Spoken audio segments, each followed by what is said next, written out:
റഷ്യയുടെ പ്രധാനപ്പെട്ട എയർബേസസിൽ ഉക്രൈൻ അവരുടെ ഡ്രോൺ ആക്രമണം നടത്തിയത് വലിയൊരു സെൻസേഷനായി തന്നെ മാറി. എന്നാൽ സ്പൈഡർ വെബ് എന്നറിയപ്പെടുന്ന ഈയൊരു ഡ്രോൺ ഓപ്പറേഷന് പിന്നിൽ റഷ്യയുടെ വലിയൊരു വീഴ്ചയുണ്ടായിരുന്നു. കൂടാതെ റഷ്യയുടെ ഡിഫൻസ് ഇൻഡസ്ട്രിയിൽ പ്രധാനമായും എയർബേസിലുള്ള ചില വ്യക്തികളുടെ സഹായവും ഉക്രൈന് ലഭിച്ചിട്ടുണ്ട്. ഇത് വലിയൊരു ഞെട്ടിപ്പിക്കുന്ന വാർത്തയായി മാറിയിട്ടുണ്ട്.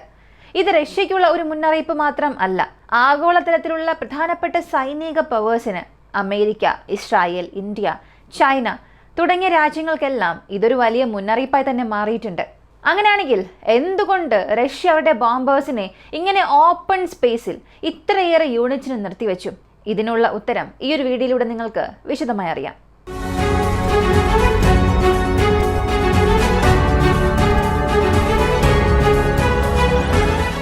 റഷ്യ ഉക്രൈൻ യുദ്ധത്തിൽ ഇപ്പോൾ വലിയൊരു വാർത്തയായി മാറിക്കൊണ്ടിരിക്കുന്നത് ഉക്രൈൻ റഷ്യയുടെ എയർബേസസിനെ ആക്രമിച്ചതാണ്. കൃത്യം പറഞ്ഞാൽ 5 എയർബേസസിനെയാണ് ഉക്രൈൻ ലക്ഷ്യം വെച്ച് ആക്രമിച്ചിരിക്കുന്നത്. മുർമാൻസിലുള്ള എയർബേസ്, ഇർകുട്സ്കിലുള്ള എയർബേസ്, ഇവാനാവോ, റെയ്സൻ, ആമോ റീജിയൻ, ഇതാണ് 5 പ്രധാനപ്പെട്ട എയർബേസസ്. ഇതിൽ 2 ബേസ് പ്രധാനമായും മുർമാൻസ് പ്രദേശത്തുള്ള ഒളിനോകോസ് എയർബേസിലും എർക്കോട്സ് പ്രദേശത്തുള്ള 2 വ്യോമതാവളങ്ങളും റഷ്യയ്ക്ക് കൂടുതൽ നാശനഷ്ടങ്ങൾ സംഭവിച്ചിട്ടുണ്ട്. ഉക്രൈനെ സംബന്ധിച്ചിടത്തോളം ഈ ഒരു ഓപ്പറേഷന് അവർ നൽകിയിട്ടുള്ള പേര് സ്പൈഡർ വെബ് എന്നാണ്. SBUവും ഇത് കൺഫേം ചെയ്തിട്ടുണ്ട്. സെലൻസ്കി അവർക്ക് വലിയൊരു അഭിനന്ദനം പോലും അറിയിച്ചിട്ടുണ്ട്. അദ്ദേഹത്തിന്റെ പ്രസ്താവനയിൽ പറഞ്ഞത്, ഏതാണ്ട് 1.5 വർഷമായി 18 മാസത്തിലേറെയായി ഈ സീക്രട്ട് ഓപ്പറേഷൻ ഉക്രൈൻ പദ്ധതിയിടുകയായിരുന്നു. ഇതിനെക്കുറിച്ച് ഞങ്ങളുടെ ഏതൊരു വെസ്റ്റേൺ പാർട്ട്നേഴ്സിനും അറിയില്ല. ഉക്രൈൻ ചാരന്മാർ റഷ്യയിൽ നിന്നും തരുന്ന ഇൻപുട്ട് വഴിയാണ് ഈ ഒരു അറ്റാക്ക് ഞങ്ങൾ പദ്ധതിയിട്ടത്. അത് ഞങ്ങൾ നടത്തി കാണിച്ചുവെന്നും പറഞ്ഞു. ഈ ഒരു ഡ്രോൺ ആക്രമണം സംഭവിക്കുന്നതിന് ചില മണിക്കൂറുകൾക്ക് മുൻപ് പ്രീവിയസ് ഡേ അന്നത്തെ ദിവസം രാത്രി 2 പ്രധാനപ്പെട്ട ബ്രിഡ്ജസ് കേഴ്സ് പ്രദേശത്തും ബ്രിയാൻസ് പ്രദേശത്തും തകർത്തിരുന്നു. ഇതിൽ 7 പേർ മരിച്ചു. അതിലും പ്രധാനപ്പെട്ട മറ്റൊരു കാര്യം, താഴെ റെയിൽവേ ക്രോസിംഗും മുകളിൽ ഒരു ഓവർ ബ്രിഡ്ജും. ഈ ഓവർ ബ്രിഡ്ജിൽ 40 കിലോയിലധികം എക്സ്പ്ലോസീവ്സ് 4 സ്ഥലങ്ങളിലായി വെച്ചു. എന്നിട്ട് ഒരു പാസഞ്ചർ ട്രെയിൻ താഴെ ക്രോസ് ആയി പോകുമ്പോൾ ആ സമയത്ത് ആ ബ്രിഡ്ജിനെ തകർക്കുന്നു. ഇത് ഉക്രൈനാണ് ചെയ്തത് എന്ന് റഷ്യ തറപ്പിച്ചു തന്നെ പറയുന്നു. ഇതുമായി ബന്ധപ്പെട്ട 5 പേരെ റഷ്യ അറസ്റ്റ് ചെയ്തിട്ടുമുണ്ട്. ഇതൊരു ആക്ട് ഓഫ് ടെററിസം ആണ്.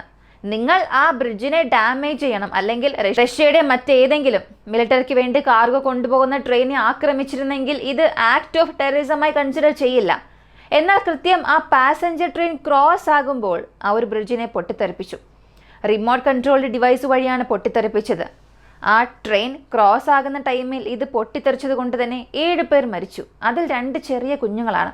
റഷ്യ ഇതിനെ പ്രതികരിക്കുന്നതിന് മുൻപ്, അല്ലെങ്കിൽ അടുത്തൊരു അറിയിപ്പ് പുറത്തുവിടുന്നതിന് മുൻപ് തന്നെ അടുത്ത അറ്റാക്കും സംഭവിച്ചു. ഇതിൽ മുർമാൻസ് പ്രദേശത്ത് മാത്രമാണ് വളരെ ഗുരുതരമായ പ്രത്യാഘാതം സംഭവിച്ചത്. റഷ്യയുടെ ന്യൂക്ലിയർ ട്രയാഡാണ് അവിടെ ആക്രമിക്കപ്പെട്ടത്. റഷ്യയുടെ ന്യൂക്ലിയർ ട്രയാഡിന്റെ വളരെ പ്രധാനപ്പെട്ട ഭാഗം വഹിക്കുന്നത് ഈ ഒരു ബോംബേഴ്സാണ്. റഷ്യയുടെ പക്കൽ Tu-22, Tu-95, Tu-160 സീരീസിലുള്ള heavy bombers ഉണ്ട്. ഇതിൽ Tu-22 സ്ട്രാറ്റജിക് മിഷൻസിന് വേണ്ടിയും അവർ കൂടുതലായി ഉപയോഗിക്കില്ല. ഉക്രൈൻ യുദ്ധത്തിലും ചില പ്രധാനപ്പെട്ട ആയുധങ്ങളെ ക്യാരി ചെയ്തുകൊണ്ട് ലിമിറ്റഡ് റേഞ്ചുള്ള സ്ട്രൈക്ക് ചെയ്യാൻ വേണ്ടിയാണ് റഷ്യ ഇത് ഉപയോഗിച്ചിരുന്നത്. എന്നാൽ Tu-95, Tu-160 ഇത് റഷ്യയുടെ ന്യൂക്ലിയർ ട്രയാഡിലെ വളരെ പ്രധാനപ്പെട്ട അംഗമാണ്. പ്രധാനമായും റഷ്യയുടെ ന്യൂക്ലിയർ ട്രയാഡിന്റെ പില്ലർ എന്ന് വേണമെങ്കിൽ പറയാം. ഈ Tu-90 സീരീസിൽ ഏകദേശം 50 മുതൽ 60 വിമാനങ്ങൾ വരെയും ഉണ്ട്.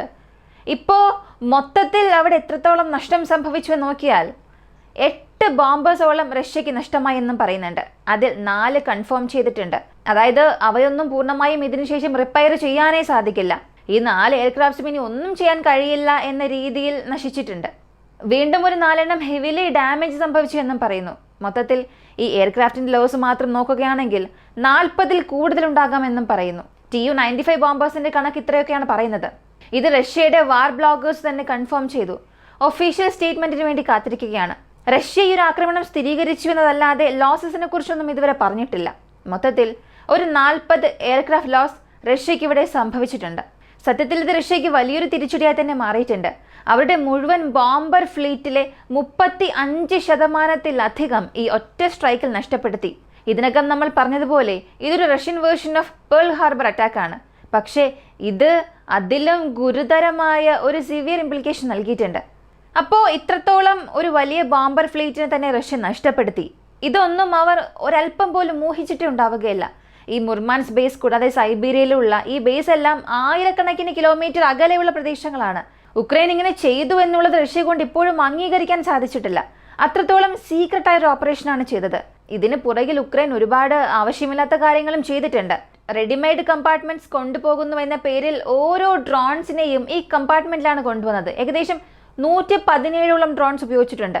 ഓരോ ഡ്രോണിന്റെയും വില $4000 മാത്രം.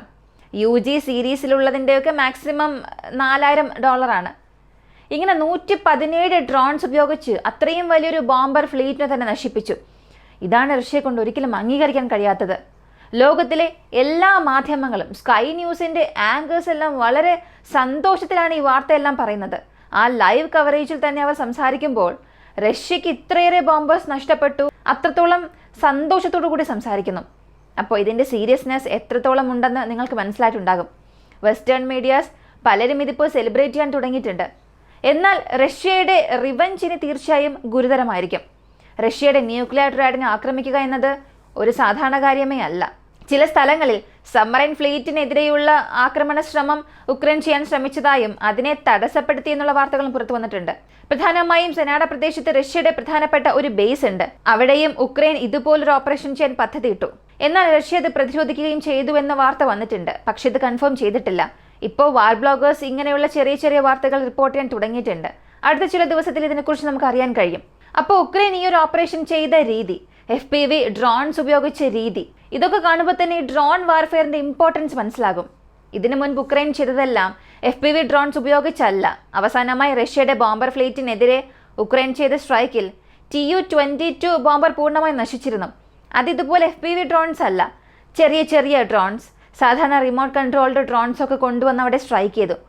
എന്നാൽ റഷ്യയുടെ എയർബേസിന് അടുത്ത് നിന്നും, അതും സ്ട്രാറ്റജിക് ബോംബേഴ്സ് ഉള്ള ബേസിന് വളരെ അടുത്ത് നിന്ന് ഇങ്ങനൊരു ട്രക്കിൽ നിന്നും ഡ്രോൺ ലോഞ്ച് ചെയ്തിട്ടുണ്ട്. അങ്ങനെ നോക്കുകയാണെങ്കിൽ ഉക്രൈൻ്റെ പ്ലാനിങ്ങിനും എക്സിക്യൂഷനും എല്ലാം 100ന് 100 മാർക്ക് നൽകേണ്ടി വരും. പക്ഷേ ഇവിടെ അവർ ചെയ്ത ഒരു വലിയൊരു സ്ട്രാറ്റജിക് മിസ്റ്റേക്ക് ഉണ്ട്. ഇസ്താൻബുളിൽ വെച്ച് ചർച്ചകൾ നടന്നവസാനിച്ചു. ഈ ചർച്ചയുടെ ഉദ്ദേശം തന്നെ ഉക്രൈൻ ഒരു മേൽക്കൈ നൽകണമെന്നതാണ്. പക്ഷേ സെലൻസ്കി മറന്നുപോയൊരു കാര്യം, ഈ ഒരു ആക്രമണം കാരണം ഈ ചർച്ചകളൊക്കെ സുഗമമായി പൂർത്തിയാക്കാനുള്ള ഗേറ്റ് ഓപ്പൺ ആക്കില്ല. ഇതിന്റെ ഒരു പ്രതികരണം റഷ്യയുടെ പക്കൽ നിന്ന് വരുന്നത് വളരെ ഹെവി ആയിരിക്കും. ഈ ഫുട്ടേജ് കാണുമ്പോൾ തന്നെ മനസ്സിലാകും. ആ ബോംബറിന്റെ വിങ്സ് പ്രദേശത്ത്, ആ ഫ്യൂസലേജുമായി ചേർന്ന് ചിറകുകൾ വരുന്ന ഒരു പ്രദേശത്താണ് ഫ്യൂൽ ടാങ്ക് ഉള്ളത്. കൃത്യം ആ ഒരു ഫ്യൂവൽ ടാങ്കിൽ ചെന്ന് ഇടിക്കുകയും അതിൽ നിന്നും റിലീസാകുന്ന ഒരു ഷേപ്പ് ചാർജ് വഴി ആ ഫ്യൂൽ ടാങ്ക് പൂർണ്ണമായും നശിച്ചു. ആ ഒരു ബോംബറിനെ പിന്നീട് നമുക്ക് രക്ഷപ്പെടുത്തി എടുക്കുക സാധാരണ കാര്യമല്ല. നമ്മൾ എത്രയൊക്കെ ശ്രമിച്ചാലും അതിനെ വീണ്ടും റീബിൽഡ് ചെയ്യാൻ ഏകദേശം ഒരു 15-20 മില്യണോളം ആകും. ആ ബോംബറിന്റെ പൂർണ്ണ കോസ്റ്റ് തന്നെ 50 മില്യൺ ആണ്. പക്ഷേ ഇതിനെ വീണ്ടും ഇനി റീബിൽഡ് ചെയ്ത് സർവീസിലേക്ക് കൊണ്ടുവരണമെന്നുണ്ടെങ്കിൽ ആ ബോംബറിന്റെ ടോട്ടൽ കോസ്റ്റിൽ പകുതിയോളം ചിലവ് ചെയ്യേണ്ട ഒരു അവസ്ഥ വരും. ഇതിൽ റഷ്യക്ക് വലിയൊരു ബ്ലണ്ടർ മിസ്റ്റേക്കും സംഭവിച്ചിട്ടുണ്ട്. കാരണം ഫോർവേഡിലായിരുന്ന 3 എയർബേസിലും പ്രധാനപ്പെട്ട ഏതൊരു ഡാമേജും സംഭവിച്ചിട്ടില്ല. ഇത്രയേറെ ദൂരം കഴിഞ്ഞ് ഉക്രൈനെ കൊണ്ട് എങ്ങനെ ആക്രമിക്കാൻ സാധിക്കും? അതും FPV ഡ്രോൺസ് ഒക്കെ ഉക്രൈനുള്ളിൽ നിന്നും ലോഞ്ച് ചെയ്യുമെന്ന് ഒരിക്കൽ പോലും റഷ്യ സ്വപ്നത്തിൽ പോലും ചിന്തിച്ചിട്ടുണ്ടാകില്ല. അത് മനസ്സിലാക്കി, അത് പദ്ധതിയിട്ട് ആ ഗ്യാപ്പ് കണ്ടുപിടിച്ച് ഉക്രൈൻ അവിടെ ആക്രമിച്ചു. ഇവിടെ FPV ഡ്രോൺസ് ഉപയോഗിച്ചതിന്റെ പ്രധാനപ്പെട്ട കാരണം, സാധാരണ ഉപയോഗിക്കുന്ന ലോങ് റേഞ്ച് ഡ്രോൺസ്, ചെറിയ ചെറിയ ഡ്രോൺസ് ഒക്കെ കാണും ഹെവിയസ്റ്റ് ഇമ്പാക്ട് നൽകാൻ കഴിയില്ല. വീഡിയോ കാണുമ്പോൾ തന്നെ മനസ്സിലാകും. റഷ്യയുടെ ബോംബേഴ്സിന് മുകളിൽ ടയേഴ്സ് വെച്ചിട്ടുണ്ടാകും. ഇമ്പാക്റ്റ് സംഭവിച്ചാലും റെഡ്യൂസ് ചെയ്യാൻ സഹായിക്കും. വാർഹെഡിന്റെ വെയിറ്റ് കുറവായതുകൊണ്ടും റഷ്യ ഇതൊന്നും വലിയ കാര്യമായി എടുത്തില്ല. എന്നാൽ വളരെ അടുത്ത് വന്നതിന് ഇവയെല്ലാം ചെയ്തിട്ടുണ്ട്. ആ ഡ്രോൺ കമാൻഡ് യൂണിറ്റ് ഒക്കെ ഓട്ടോമാറ്റിക്കായി എക്സ്പ്ലോഡ് ആകുന്ന രീതിയിൽ സെറ്റ് ചെയ്തിട്ടുണ്ട്. അപ്പോൾ FPV ഡ്രോൺസ് ഉപയോഗിക്കുമ്പോൾ അതിൻ്റെ ഇമ്പാക്റ്റ്, അതിലുപയോഗിക്കുന്ന വാർഹെഡിന്റെ വെയിറ്റ് കാരണം വീണ്ടും വലിയ രീതിയിൽ തന്നെ ഉണ്ടാകും. ഇത് ഇലക്ട്രോണിക് ജാമിങ്ങിലൂടെ ജാം ചെയ്യാൻ സാധിക്കില്ല. കാരണം വയർ കമ്മ്യൂണിക്കേഷൻ ഉള്ളതുകൊണ്ട്, ഈ ഫയർ ഓപ്റ്റിക് കേബിൾ കമ്മ്യൂണിക്കേഷൻ ഉള്ളത് കൊണ്ട് തന്നെ അതിനെ ജാം ചെയ്യാൻ സാധിക്കില്ല. അപ്പോൾ ഇത്രത്തോളം പ്ലാൻഡ് അറ്റാക്കാണ് ഉക്രൈൻ റഷ്യക്കുള്ളിൽ ചെയ്തത്. ഇതൊക്കെ ഇപ്പോൾ നടന്ന് അവസാനിച്ചു. റഷ്യക്ക് ഇതിൽ മാക്സിമം ലോസ് തന്നെ ഏകദേശം 3 ബില്യൺ മുതൽ 7 ബില്യണോളം വരും. Bombers aircraft, transport aircraft, A-50 AWACS ഇവയെല്ലാം കണക്കെ നോക്കിയാൽ മിനിമം 3 ബില്യൺ മുതൽ മാക്സിമം 7 ബില്യൺ വരെയും ആകും. 40 വിമാനം സത്യത്തിൽ അവിടെ നശിച്ചിട്ടുണ്ടെങ്കിൽ 7 ബില്യൺ വരെയും കോസ്റ്റ് ഒരു നഷ്ടം റഷ്യക്കുണ്ടാകും. ഇവിടെ എല്ലാവർക്കും വരുന്നൊരു ചോദ്യം, എന്തിനാണ് റഷ്യ ഈ ബോംബേഴ്സിനെ എല്ലാം പുറത്ത് നിർത്തിയത്? അവിടെ പ്രൊട്ടക്റ്റഡ് ഹാങ്ങേഴ്സ് ഉണ്ട്. ആ ഹാങ്ങറിനുള്ളിൽ ബോംബേഴ്സ് നിർത്തിയിരുന്നെങ്കിൽ, അല്ലെങ്കിൽ റഷ്യയുടെ മറ്റ് A-50 AWACS വിമാനങ്ങൾ അവിടെ ഉണ്ടായിരുന്നെങ്കിൽ പോലും ഇത്രയേറെ ഡാമേജ് അവിടെ സംഭവിച്ചിരിക്കില്ലായിരുന്നു. അപ്പോൾ ഇവിടെ എന്തുകൊണ്ട് റഷ്യ അങ്ങനെ ഒരു തെറ്റ് ചെയ്തു? റഷ്യയ്ക്ക് എവിടെയാണ് വീഴ്ച പറ്റിയതെന്ന് ചോദിച്ചാൽ 2 കാര്യം നമുക്കിവിടെ പറയേണ്ടി വരും. ഒന്നാമത്തേത്, ഉക്രൈനെ സഹായിക്കാൻ റഷ്യൻ അധികാരികൾ തന്നെ ഉണ്ടായിരുന്നു. രണ്ടാമത്തെ കാര്യം, ന്യൂ സ്റ്റാർട്ട് അഗ്രിമെന്റ്. 1990കളിൽ സോവിയറ്റ് യൂണിയൻ തകർന്നതിന് ശേഷം റഷ്യയ്ക്കും അമേരിക്കയ്ക്കും ഇടയിൽ ഒരു കരാറുണ്ടാകുന്നു. ഇവർ ഈ ന്യൂക്ലിയർ വാർഹെഡ്സ് ക്യാപ്പബിൾ മിസൈൽസിനെയും അതിനെ ക്യാരി ചെയ്ത് കൊണ്ടുപോയി ഡ്രോപ്പ് ചെയ്യുന്ന പ്ലാറ്റ്ഫോംസും ഈ 2 വിഭാഗവും കുറയ്ക്കണം, അല്ലെങ്കിൽ ഇത് സംബന്ധിക്കുന്ന വെരിഫിക്കേഷൻസ് ഒക്കെ നടത്തുന്നതിന് വേണ്ടി നിർമ്മിച്ച ഒരു ട്രീറ്റിയാണ്. ഇതിന്റെ പ്രധാനപ്പെട്ട ഒരു വശം എന്താണെന്ന് നോക്കിയാൽ, എത്ര ബോംബേഴ്സ് ഉണ്ടോ അതിൽ കുറഞ്ഞത് 40% ഫ്ലീറ്റ് നിങ്ങൾ ആം ചെയ്ത് വയ്ക്കാൻ പാടില്ല. അതായത് ആ ബോംബേഴ്സ് വെറുതെ ആയിരിക്കണം. കൺവെൻഷണൽ പേലോഡ് അല്ലെങ്കിൽ ന്യൂക്ലിയർ ആംഡ് പേലോഡ് ഇതൊന്നും അതിൽ വയ്ക്കാൻ പാടില്ല. അങ്ങനെ വയ്ക്കുകയാണെങ്കിൽ വെരിഫിക്കേഷന് വേണ്ടി വയ്ക്കണം.